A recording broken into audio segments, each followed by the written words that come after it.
તો સાબરકાંઠા જિલ્લા સહકારી દિવેલા તેલીબિયા ઉત્પાદક સંઘ ખાતે ખરીફ 2024 ટેકાના ભાવથી મગફળી ખરીદવાના કેન્દ્રની શરૂઆત કરવામાં આવી. તારીખ 28/11/2024 ને ગુરુવારના રોજ ઈડર તાલુકાના મગફળી પકવતા ખેડૂતોના હિત અને માંગને ધ્યાનમાં લઈ કૃષિ મંત્રી સાઘવજીભાઈ પટેલની સૂચનાથી તો સાબરકાંઠા જિલ્લા સહકારી દિવેલા તેલીબિયા ઉત્પાદક સંઘ ખાતે ખરીફ 2024 ટેકાના ભાવથી મગફળી ખરીદવાના કેન્દ્રની શરૂઆત ચેરમેન અશોક કુમાર પટેલ, પૂર્વ સાંસદ સભ્ય દીપસિંહ રાઠોડ તથા ગુજકોપ ફેડરેશનના ચેરમેન સતીશભાઈ પટેલ, પાંજરાપોળ ઈડરના પ્રમુખ અને ભાજપના અગ્રગણ્ય કાર્યકર પૃથ્વીરાજભાઈ પટેલના દ્વારા કરવામાં આવી. આ પ્રસંગે ઈડર તાલુકા કૃષિ આગેવાનો, મગફળી પકવતા ખેડૂતો અને સહકારી આગેવાનો તથા દિવેલા સંઘના સંચાલક મંડળના સભ્યો ખાસ ઉપસ્થિત રહ્યા હતા. સાબર ડેરી અને અમૂલના ચેરમેન શામળભાઈ પટેલ તથા અગ્રગણ્ય ખેડૂત અને બિઝનેસમેન સત્યજીતસિંહ કુંપાવતે આ ખેડૂતની ટેકાના ભાવથી ખરીદીના કાર્યથી સફળતાપૂર્વક પૂર્ણ થાય તે માટે શુભકામનાઓ પાઠવી હતી અને અત્રે ચેરમેન અશોકભાઈ પટેલના માર્ગદર્શનથી ખેડૂતોની મગફળી ખરીદવાની પ્રક્રિયા સરળતાપૂર્વક થાય એવી તકેદારીપૂર્વક વ્યવસ્થા કરવામાં આવી હતી. રિપોર્ટર અમિત જોશી, ઈડર. આજે જ્યારે મોહનપુર ખાતે જિલ્લા દિવેલા સંઘ ખાતે મગફળીનું કેન્દ્ર સરકારના આધારિત જે જણસ મુજબ નિયમ મુજબ ખરીદવાનું પેટા કેન્દ્ર મળ્યું છે, ત્યારે ખરેખર આપણા ગુજરાત રાજ્યના મુખ્યમંત્રી શ્રી ભૂપેન્દ્રભાઈ તેમજ આપણા દેશના વડાપ્રધાન આદરણીય નરેન્દ્રભાઈનો જેટલો આભાર માનીએ એટલો ઓછો છે.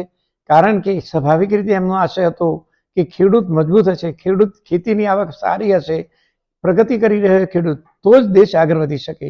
અને ખેડૂતને જે બમણી આવક કરવાની વાત કરી હતી એમાં પણ ઘણી બધી પ્રગતિ થઈ છે.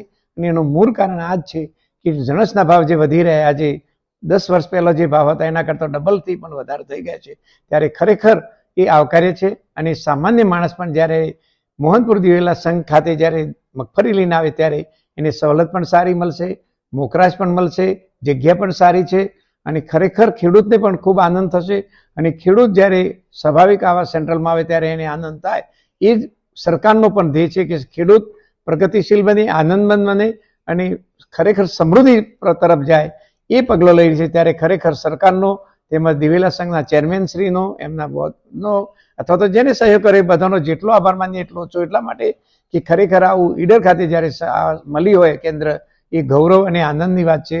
ફરીથી પણ આપ કહું છું કે કેન્દ્ર સરકારને ગુજરાત સરકાર જે કે સાહસ કરી રહી છે તે ખેડૂતો માટે આવકારદાયક છે. અને ખેડૂતો પ્રગતિના પંથે જાય એ જ અભિલાષા સાથે ખૂબ ખૂબ અભિનંદન પણ પાઠવું છું, આવકારું છું પણ.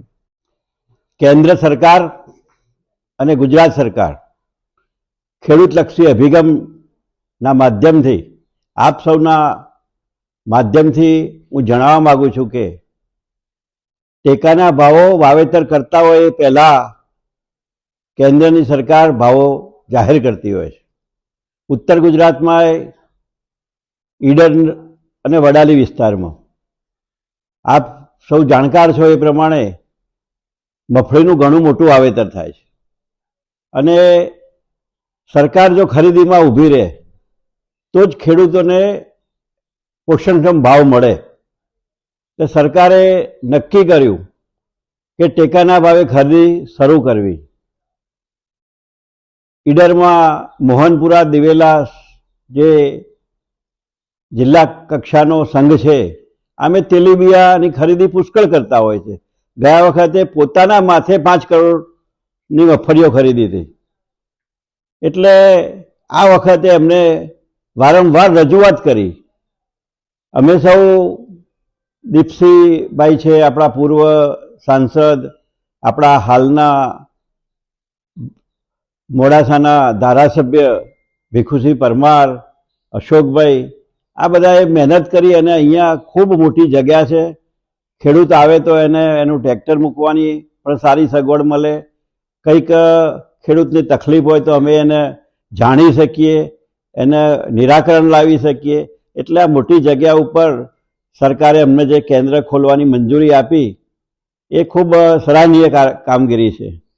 ખેડૂતને આ બાજુના ખેડૂતને ઠેઠ પેલી બાજુ જવું પડે, રસ્તામાં ઈડરનો ટ્રાફિકની સમસ્યાઓ અને એમાંથી નિરાકરણ કેવી રીતે આવે. એટલે આજે ત્રીજું સેન્ટર ઈડર વડાલી તાલુકા ઈડરની અંદર જાદરની અંદર પણ છે ઈડર જીનમાં પણ છે ને એક આ ત્રીજું સેન્ટર અહીંયા જે આપી અને સરકારે જે સારી કામગીરી કરી છે એના માટે ખેડૂત આલમ અત્યારે ખુશ છે અને આજથી સારું કામગીરી અહીંયા શરૂ થશે અને ટેકાની ખરીદીથી બજારની અંદર પણ ખેડૂતોને સારા ભાવો મળશે. એટલે આ જે કંઈ કામગીરી થઈ રહી છે એને અમે બધા બિરદાવીએ છીએ અને આજથી ખેડૂતોની આ ખરીદી ચાલુ થઈ છે. આપ સૌના માધ્યમથી આખા આ સંદેશો ઈડરના તમામ ખેડૂતોને પહોંચે એ જ અમારી અભ્યર્થના. આપ સૌએ આજે આવીને અમને જે ખેડૂતો સુધી પહોંચવાની તક આપી તે બદલ ખૂબ ખૂબ ધન્યવાદ. જય હિન્દ, જય ભારત.